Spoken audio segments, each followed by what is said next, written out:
Recipe for today. Delicious pork nilaga recipe. Ricado, baboy, at patatas at sibuyas,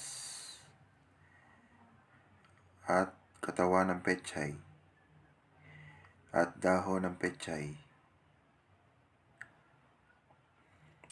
Palambutin ang baboy sa pressure cooker.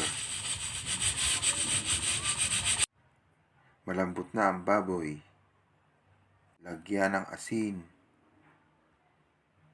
Nalagyan ko na rin ng patatas at sibuyas. Haluin.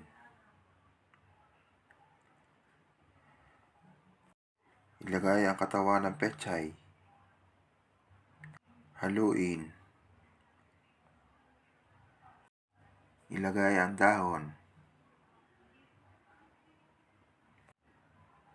Haluin.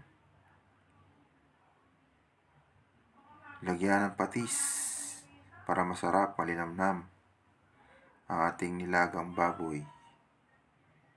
Haluin. Luto na. Masarap po yan, lalo na itong sa weather na maulan. Thanks for watching. God bless.